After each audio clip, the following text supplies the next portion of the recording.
Hello, my name is Fred Zerm, and I welcome you to the Authors Hour. I represent the Friends of the Chautauqua Writers Center. We are a volunteer organization whose mission is to support and supplement the work of the institution's Writers Center. We sponsor a number of events aimed at encouraging writers and writing at Chautauqua and beyond. Our weekly activities include open mic on Zoom at 5 o'clock on Sundays, and this Authors Hour reading series at 12:15 on Thursdays. Two special events are rapidly approaching. Um, every year we have the Robert Pinsky Favorite Poem Project. Robert Pinsky, when he was poet laureate, established the tradition, and he actually came to Chautauqua and established it here, of people reading their favorite poems and then briefly explaining why they love those poems so much. The deadline for applying for that event has already passed, unfortunately, yesterday. But if you'd like to hear some Chautauquans read their favorite poems, that will be a Zoom event this coming Wednesday, the 21st at 5 o'clock. If you're a writer and you have actually signed up for a Chautauqua course or come onto the grounds of Chautauqua this summer, you're eligible to enter the annual Literary Arts Contest. That's open to writers of all ages. The deadline is July 25th. The awards ceremony will be Sunday, August 8th at 2:30, also on Zoom. Now, if you're interested in seeing any of these events or participating in things like the writing contest, I'll put a link in chat. It's a fairly simple one once you get the pattern of things at Chautauqua. It's www.chq.org/FCWC for Friends of the Writers Center. Now at halftime, I'll have some more announcements, but right now let's get to what you came for, readings by our fine poets. Our first poet is Richard Craig Sipe, who grew up in Western Pennsylvania in the town of Beaver Falls of Joe Namath fame, where he, and Craig Sipe fame, where he graduated from Geneva College with a major in English. In spite of the latter, he was able to get a job and spent the bulk of his career in the shipbuilding industry in Connecticut and Rhode Island, relocating to Maine with his wife after their retirement in 2016. A long-time Chautauquan, he is the author of the poetry collection Lovely Dregs. I love that title, Lovely Dregs. His work has appeared in numerous journals, including the Maine Arts Journal, Right Hand Pointing, and Iconoclast. He is a poetry editor and the audio editor for the Cafe Review, published out of Portland, Maine. Let's welcome Craig Sipe.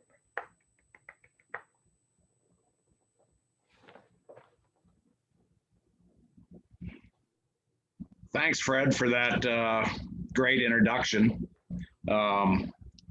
It's great to be reading here from Chautauqua. Most of the poetry that I'm going to be reading is from the book that you just mentioned. So I'll get right to it. The first one is called Back Scratcher. I love a good back scratcher. Those telescopic reachers that sink way down to the smalls. They're $3.99 at CVS, so you can leave them everywhere for cheap. The one on my nightstand has a deviled, pox-stricken look about it, with swollen knuckles and long, honed talons. It's the perfect hedonic scrape and sate against those unbidden itches, those imperious twitches in the pitch. The next poem has a connection to family and Chautauqua in a way. It's called Musky Days. Muskellunge, musky, prized pike of the Ohio and Allegheny, rock star of Chautauqua Lake, where my father angled for the strapping, long-jawed acrobats in turbid summer waters. He was a traffic manager at a steel mill who taught his adopted son how to catch bluegills and shun the looming tree bats near shoreline at Pay Lakes. But the muskellunge was Ishmael's alone, that finned, sinewed serpent, that trembling end of rod, arc, and line would yank his cursed fanatic soul up and down those roiling lakes. Or so I was never told. He was a depression man who kept soap slivers in a Folgers can, cash in the lettuce crisper, polished his shoes with black wax and a horsehair brush, a lover of winter and for the crisp drinking water in cold pipes. But his proud, fought-out, empty hands brought back home to us those sweet, musky days, the clean, unburdened end of his spear. The next poem is about my wife's desk in the living room. It's called Skeleton Key. The key falls from your father's old desk right in front of you, clangs on the hard red pine floor by your feet, and is gone. Not even a tactical flashlight belly beaming under registers and curtain drops can find it. Indicting the cat doesn't help, and if she knew, she would still be indisposed to confession. So there must be something in his dark desk that he doesn't want you to find. But that's unlikely after all this time and many thorough cleanings. So it's all your stuff inside there now, right? And your own wicked skeleton key at large among us, conspiring with the splinters and clips and a fuzzy cough drop stuck in a cubby's craw. So this one's called Writing a Poem Like Billy Collins. Excuse me.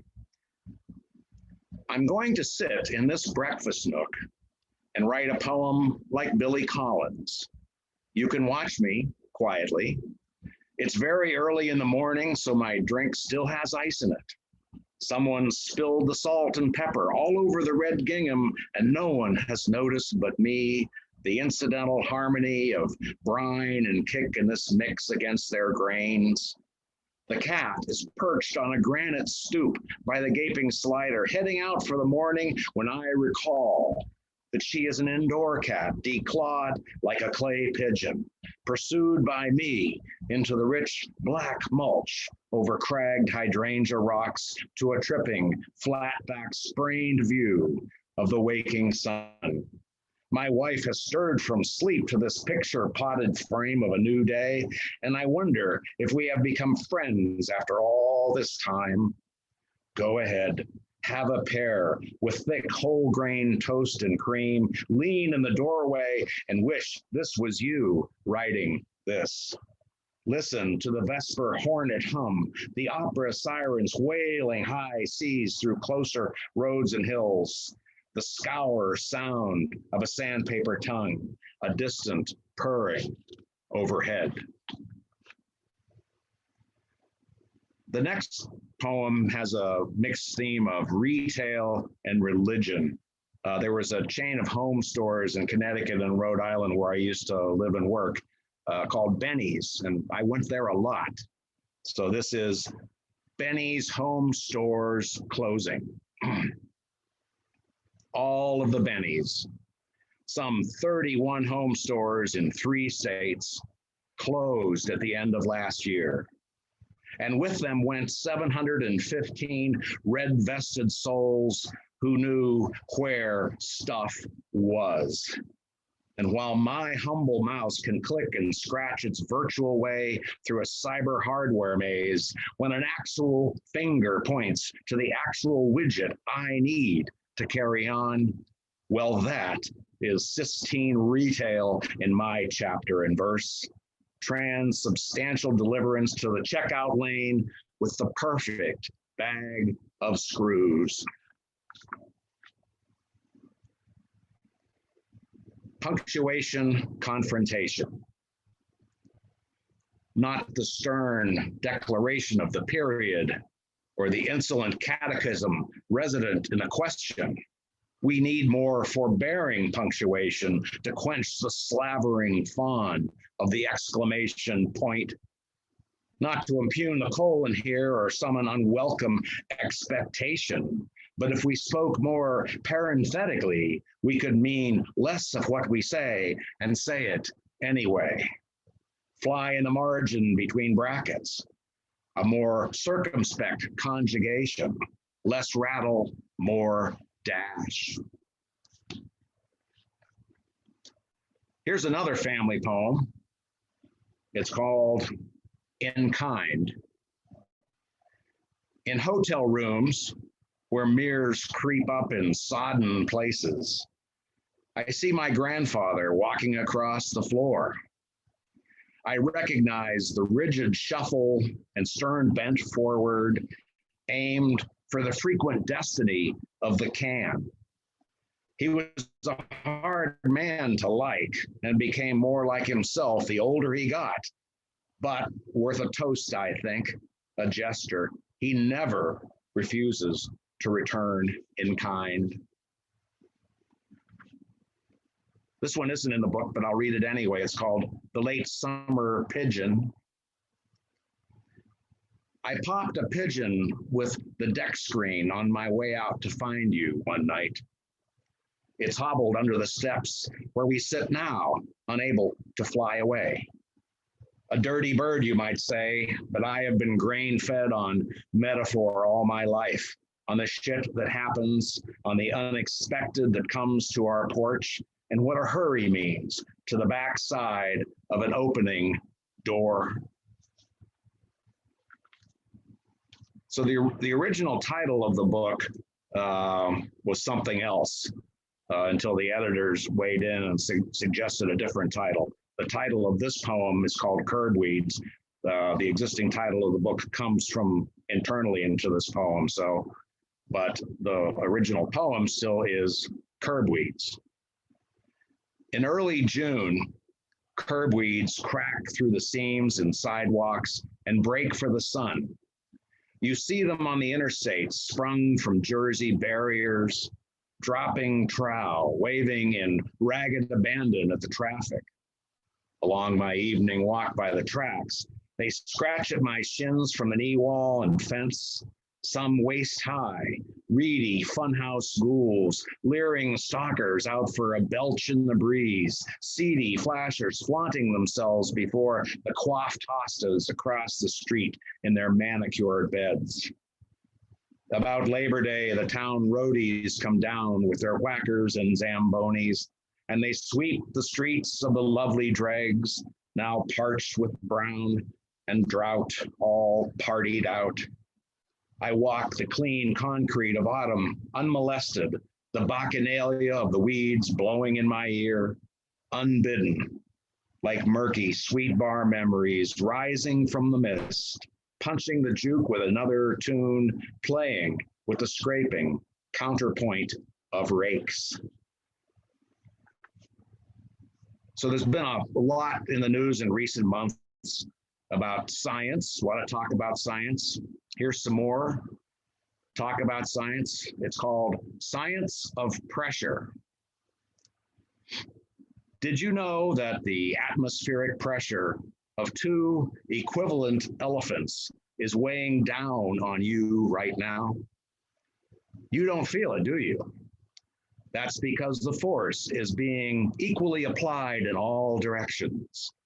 That's what the science of pressure tells us, which means that you have one elephant's ass in your face right now, but it's okay because number 2's left foot is up yours. This is why you can keep your car on the road this morning as you drive to work, staying in your lane, though somewhat equivocally now as the world smells a little different. So in some regions of the country, the 17-year locusts are back. I remember them vividly from my growing up days in Western Pennsylvania. So that's where this poem comes from. It's called Salisbury Acres. In 1968, I learned about the 17-year cicadas when they celebrated their ritual rising from the ground, shedding their shells, seeking the height of apple limbs to spread parchment wings and lumber off to revel in the fields. They were red-eyed, fat, and harmless, but when I tossed one into my sister's hair, she screamed and ran away in a flurry. I remember my grandfather sweeping them off tree trunks at his Pennsylvania farm where they whirred in deep-lit summer woods all night. In '85, my grandfather died, but not before I returned home that spring to cicada song, to the welcome timbles in the timber, the farm now overrun by rust and riot, no brooms in sight. And the celebrants dropped on my shoulder and told me I had changed. I don't get 17 years of sleep between jobs like you, I said. It's fairly relentless above ground, and there's more to life than love and sex. In '02, the farm had gone suburban, Salisbury Acres, and the patio cookout crowd flailed at the bug-eyed buggers with spatulas and tongs, and I no longer cared what the beasties thought of me, but their lives lived underground for so long I never forgot, sometimes dreamed about. Wouldn't you sing in chorus trees after 16 years and 47 weeks under the dirt? Would you not fly and buck and stay up all night? Wake up the neighborhood with your raucous music, make them call the cops and try to find you because you are everywhere? Next cycle, if I'm alive and still here, I will send a birthday card to Salisbury Acres, addressed to the ground, where they will surface with me some coming summer, perhaps my last locust plague. So I think it's time for a haiku. I love writing haiku. I tend to write them in threes. So here's one. It's called Folding the Towels, a trilogy in haiku. Number one. My wife folds the towels. She is the correct folder, as opposed to me. Number two, I have learned many ways of folding towels poorly over porous years. Number three, the other folders would not agree about much, except about me. 3 poems left. This is a holiday poem, kind of, sort of. It's called A Thankless Giving. My ex-wife's family, now they knew how to hold a grudge. Mean old ladies huddled around thankless givings, carving and forking away at each other. But the worst was the silent treatment. And the deathbed was no excuse for idle forgiveness talk or conciliation chatter. One time, in fact, a nearly swooned sister conjured her twin approaching those pearly gates, seeking welcome. St. Peter saw this portent in process and asked her what to do, and she said, "Tell her I went to hell." We know this dream came true because they both appeared to us, the twins, one thankless giving later, all booed up and opaque in the middle of pie, just to let us know they get along swell now. And also for us not to be so afraid of hell because all the training here really helped. This one isn't in the book, but it's also kind of a holiday poem. It's called National Dive Bar Day. July 7th. And today is National Dive Bar Day. Turns out there are many such fetes on the manifest, such as National Tater Tot Day, formerly known as Groundhog Day on February 2nd, National Nude Day, barely a week from now, National Cut the Cheese Day, World Emoji Day, Cat Herders Day. And did you know that December 25th is also known as National Pumpkin Pie Day? I'll confess that I made up the National Cut the Cheese Day thing just now, but National Dive Bar Day is a true jubilee that I can get behind.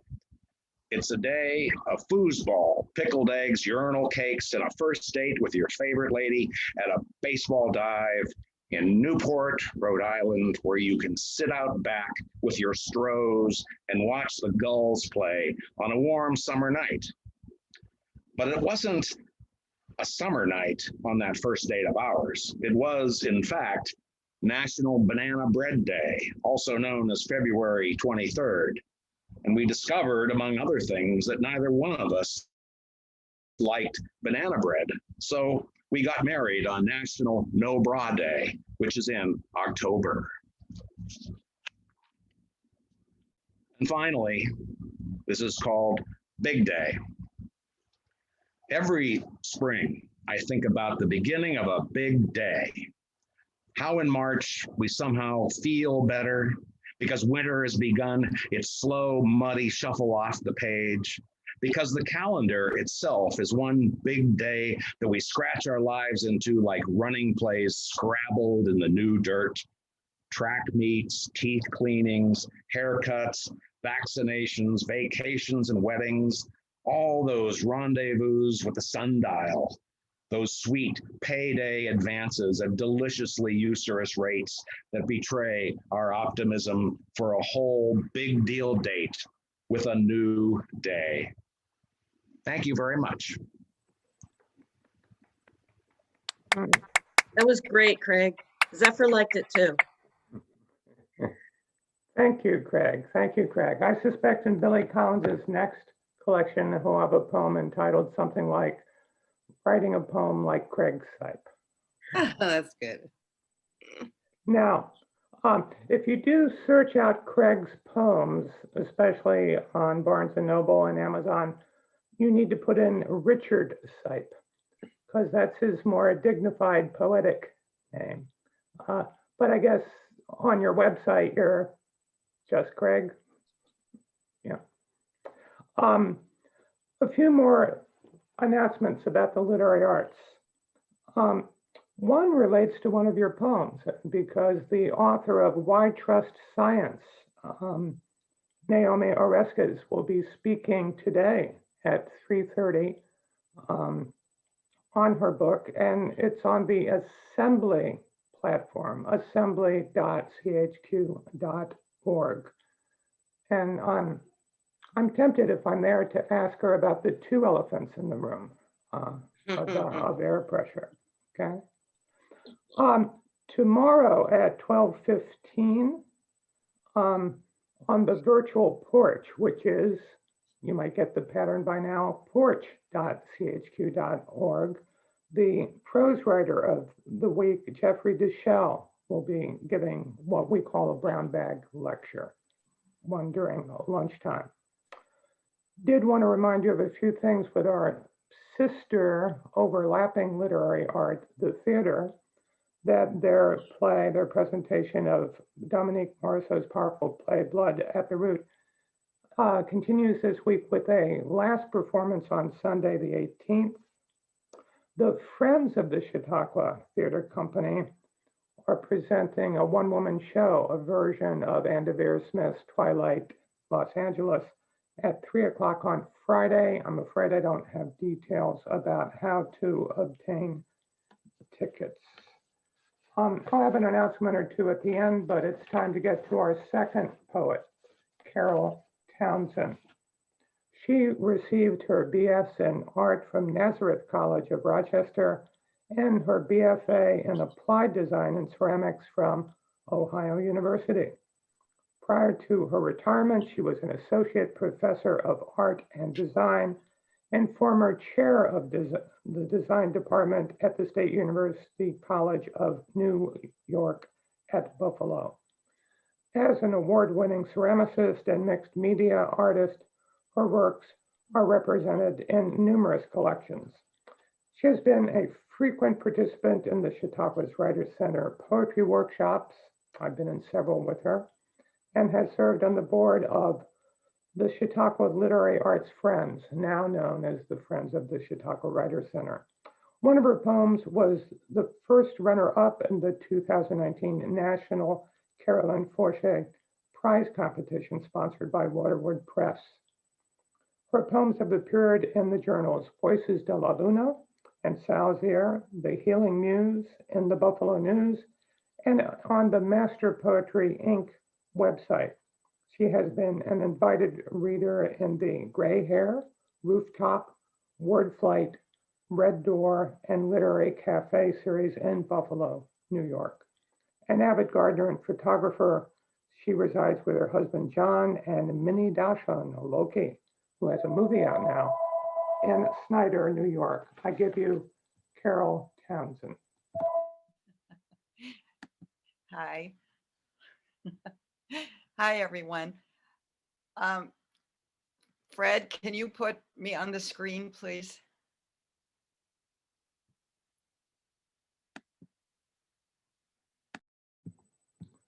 Just read on. You're fine. Okay, am I up on the screen? Yes, you are. Okay, good, thank you.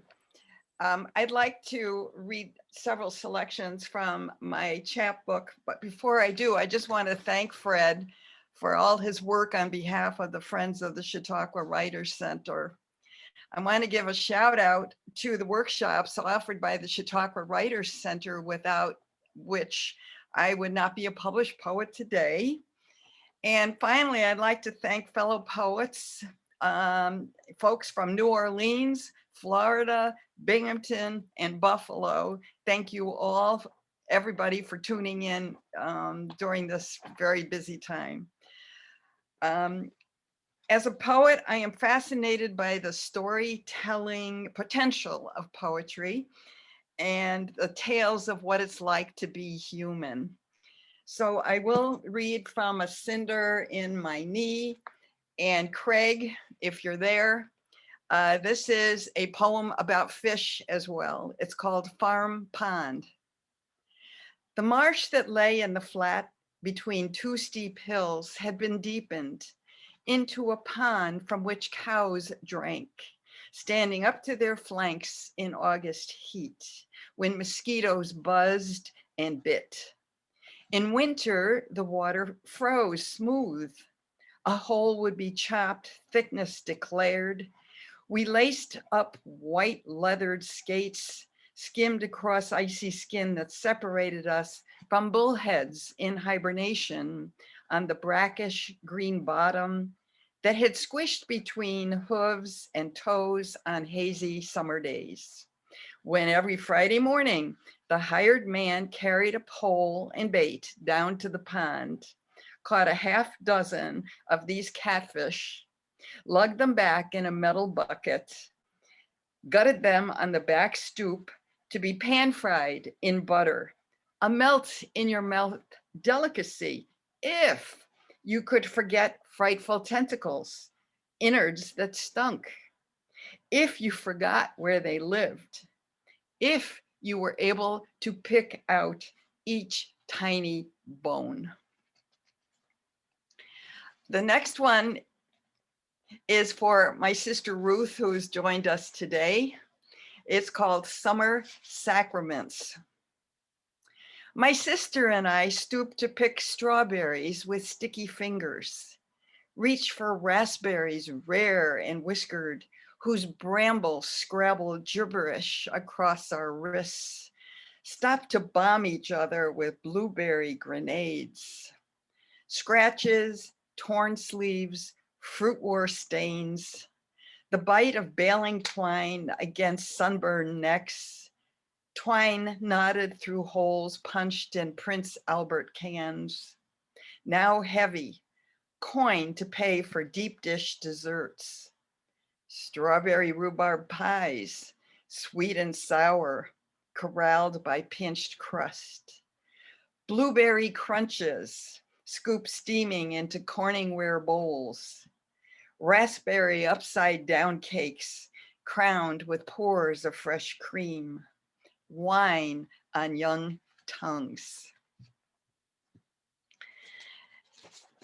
Thank you. The next series of poems is from my book, The Color of Shadows. And there are 5 sections in this book. And I will read 2 poems from the first section, which is entitled Wordplay, which are poems that are Ars Poetica in nature. More or less about the nature of writing poetry. The first one is called Where the Poem Hides. My left leg goes everywhere with me, forgotten, until my mustached muse slathers it with honey from his hands. He notes a tracery of fine lines along the arch, where a tendon tore, where heel was sawed, where steel pin broke behind its threads. At the calf, he fingers a divot, a crater formed when the boil broke during 8th grade math. There are still cinder shadows embedded in flesh, my knees second rate to cousin Marcia's, the Haynes model. He circles my thigh, an inch less round than the other, nerves laden with nodes that steal a career in, say, ballet. My dimpled derriere, which I was taught to downplay, quivers where he touches it. Boyfriend's past, and he must crave cellulite. This is where he and I found the poem today. I wonder where it'll be tomorrow. Stuffed into my brassiere? And Elaine, this one is for you. Elaine, if you're still here, it's called Winter Light. And it's about a poetry meeting among my fellow poets here in the Buffalo area, although names have been changed to protect the guilty. Winter Light. 7 poets gather on a late December afternoon. Alice reports a fall in the bathtub last week. Joanne and Lynn lean on canes. Carol supports a titanium hip. Juliana's vision dims. Harriet has become mute, her mind gone rogue.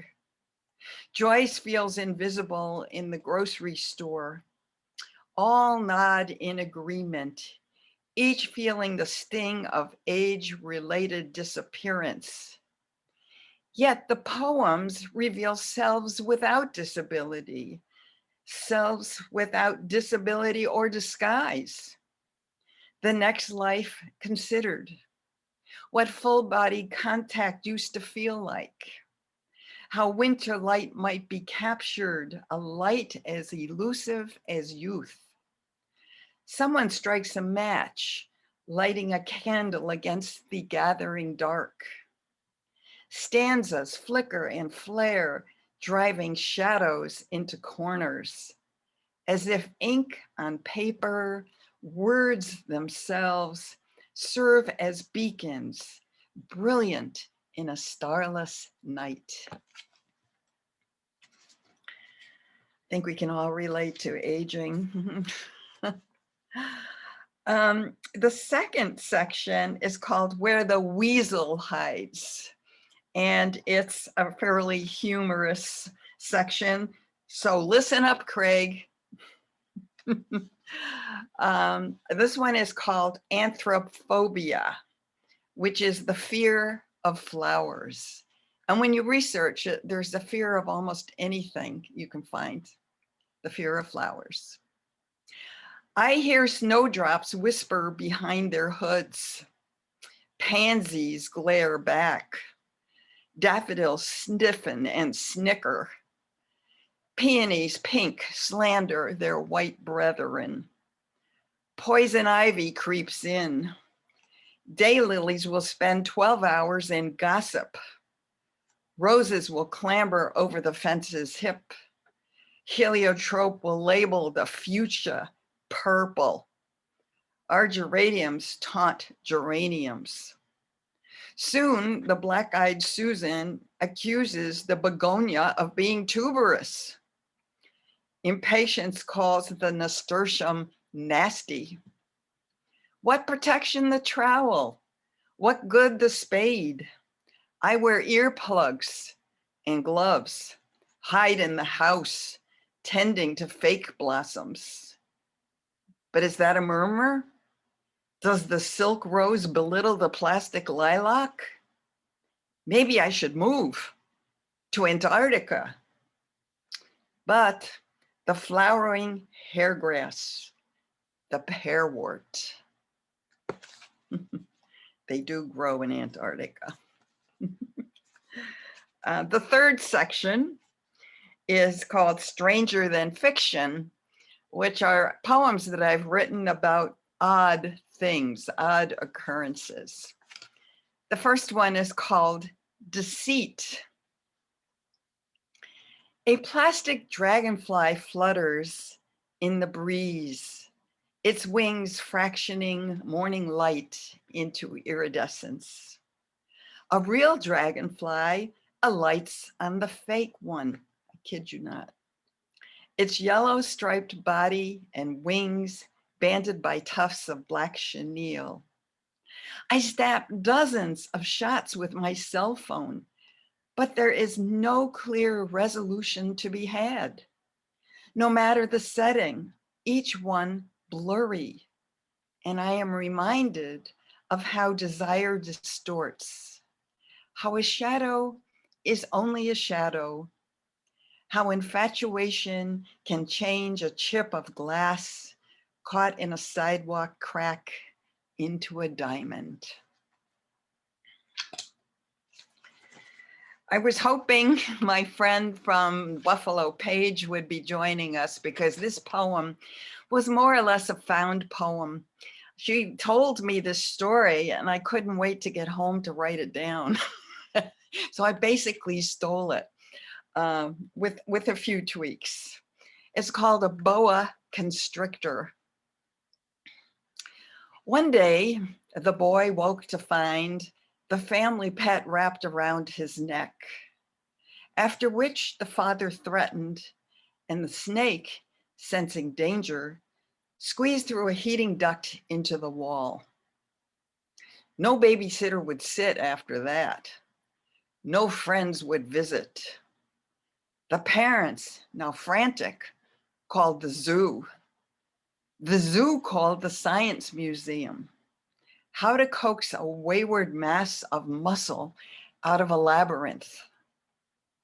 Finally, the mother, a practical woman, bought a sturdy metal bird cage. She bought a gerbil for the cage. A day later, a man from Lockport with tattoos and no teeth answered the ad. Said he had a room for snakes. He spent hours unwrapping the snake from the bird cage. The gerbil went to live at a school in a proper cage with faces pressed around. Where it twitched, it jumped, and promptly died from nerves. I do relate to the gerbil. Oh my gosh. This is a very short poem and it is a shaped poem. I don't know whether you can see, but it's kind of a crescent on the page. It's called Pluto. I don't know if you remember what happened to Pluto a few years ago, but this is about it. Pluto. Hubble sees Pluto changing. Yellow, orange, molasses, to more crimson. Alarming astronomers who forgot their own decree. Demotion from celestial 9 to dwarf. Even a tiny planet has feelings, red rising in round cheeks. Pluto embarrassed. And Gina, this one was written based upon an experience with you. It's called Still Life in Egg Tempera. Low sun slips through blinds, stripes Gina's fingers as she cracks a fresh egg, separates the yolk. Next to her easel, the morning paper folds back to a black and white image. Iraqi child killed in bombing. The sun blazes down on Ashtar, a scarf round around her head. Her eyelashes are caked with dust, eyes dark and dry. Her fingers clutch rough wood. Gina dries the gold yolk, slits it with a knife, coaxes its liquid into a glass jar. She pours distilled water, stirs to a thin cream, selects packets of pigments, yellow ochre, raw sienna, burnt umber. Resting her head on a rude box, Akshar mourns her only son, his splintered 9 years. The lid warped, gapes, a corner missing. Gina mixes the color of pine, of sand, of the howling wind. She places an empty bird's nest in the open mouth of a bowl, cupped by raven wings, raises her brush to catch the stream of light, warming the eggshell wall, thinner than a child's skull. The fourth section is called A Flickering, and it has more personal poems, perhaps. This one is called Self-Portrait as a 1/3 Acre. I'm reading this because I was hoping that one of the tree team from the Arboretum at Buffalo State was joining us today, but I'm not sure there is a person here, but I'll read it anyway. So it's comparing myself to the trees that grow on our 1/3 acre home. The hedges and borders are still home to rabbits, skunks, and something furry that overwinters in the garage. But the clump birch, borer laden, is gone, as are cherry trees that once lined the fence. The crabapple, although pruned and fed, is dressed in its last fading cloud of pink. Stunted on one side by silver maples, planted too close between road and lawn, the Chinese elm arches lopsided, its branches in jackets of green-gray fungus.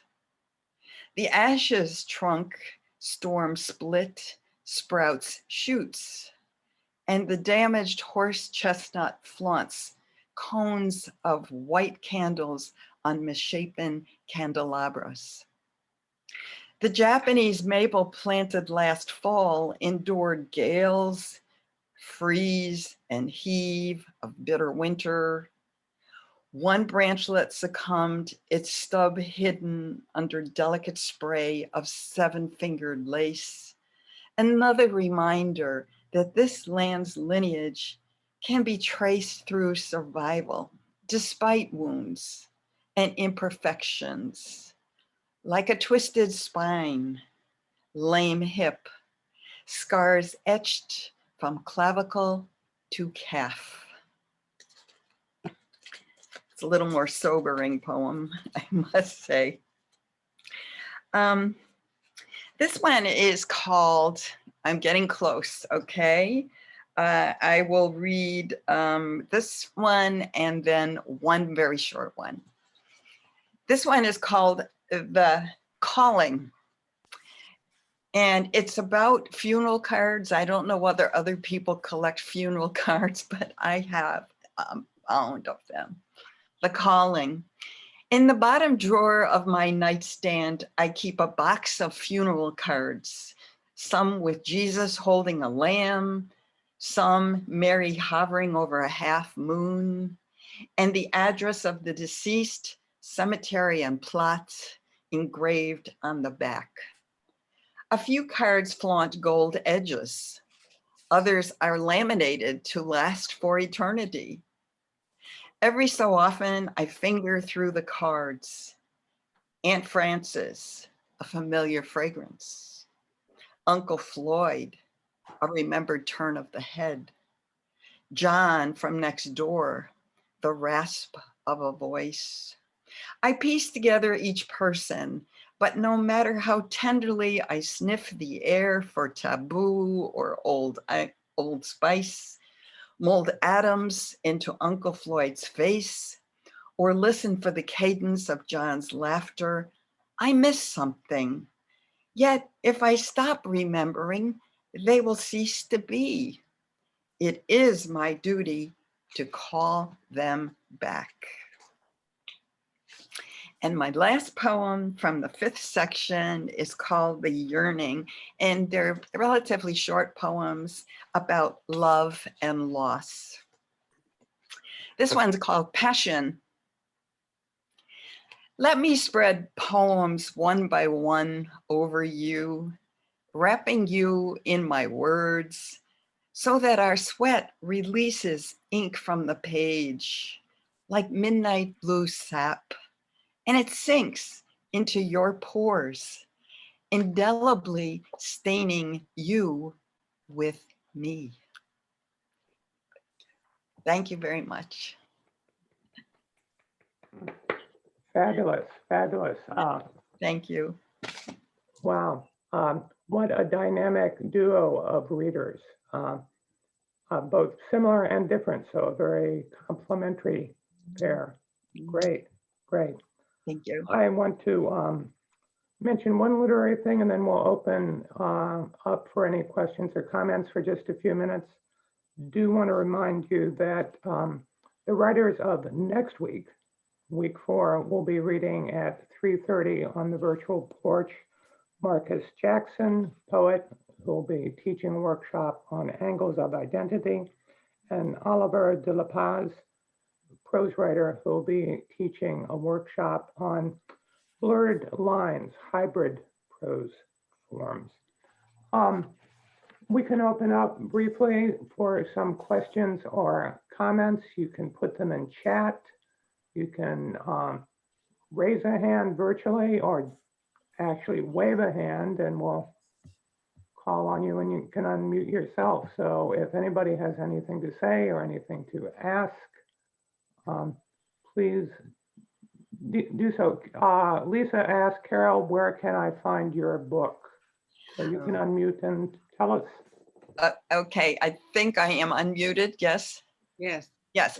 At the beginning of the chat column, I have put my new website and they can be ordered there.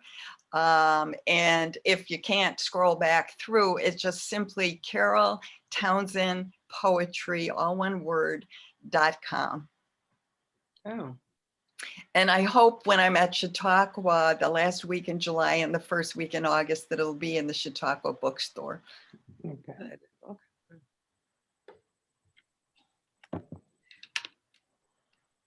Any other questions or comments?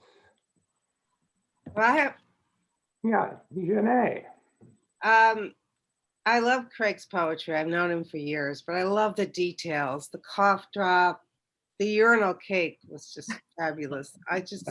I appreciate his attention to detail. And also the simple topics that he uses, I love. The folding of a towel, the dive bar, the big day. Just very simple things that he's a true poet when you can look at everyday things and make them extraordinary. So I really congratulate Craig. Thank you. Yeah. I also like Craig's reading voice. It's kind of gravelly and it has gravitas, kind of almost world weary. So it gives that cough drop a real spin. And also I like your use of alliteration very much. and the sound play that you're doing because of the alliteration. Good for you.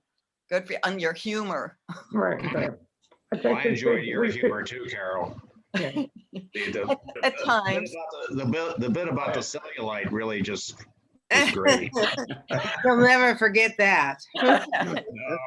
No. I think Craig will give you coin a new phrase for you, gravitas. Okay. Gravel toss. Gravel toss, yes.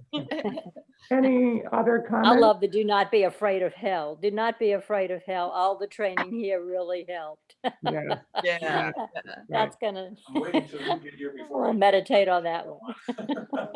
I actually had a bunch of aunts through marriage that were exactly like that. And honest to God, they were talking bad about this one as she lay in her coffin. Hmm. Mhm. See, before you get Well. going there, now I can do a couple things. Once I can say I got it. Okay, we need to, Yeah, I don't see him. I got to turn the.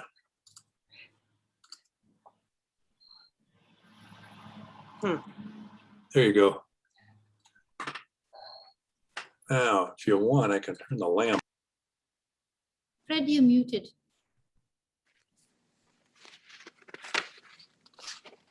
unmute me. Yeah, I think I found the person. We just have time for maybe a final observation or comment or question. Anyone? Yeah, Thank you Billy- both. Billy has a question. Actually, my name's Kevin. My wife is Billy. She Zooms more than I do, so I come up with her name. Okay. But I want to thank Craig for the back scratcher poem. I have the book right here because I realized I feel like he was wrote that poem about me, and he could have dedicated it to me. Maybe it's too late for that, because I also have had one of those back scratchers right next to the bed, and I realized it's missing. And thanks to this poem, I'm going to go looking under the bed. We'll stop at CVS later tonight to pick up a couple more at that price. So thanks, Craig. Thanks, Kevin. Thanks for coming. Thank you. Okay, thanks to everyone for coming. Yeah. I want to remind you that if you want to relive this experience, you can go on YouTube to the Friends of the Chautauqua Writers Center channel, or you can recommend it to friends and family or strangers who couldn't make it today. I do want to remind you we have another Authors Hour next week, Thursday at 12:15, same Zoom link as this one. Deborah Mader, who writes sort of thrillers, will be reading from her latest book, Dark Riddle, and Clara Silverstein, who for years was the director of the Writers Center. I think she'll be doing a little bit of a mixed reading, some from her novel, Secrets in a House Divided, and also some from a personal essay recently published in Chautauqua, the literary journal. I hope you'll join us next week. Take care.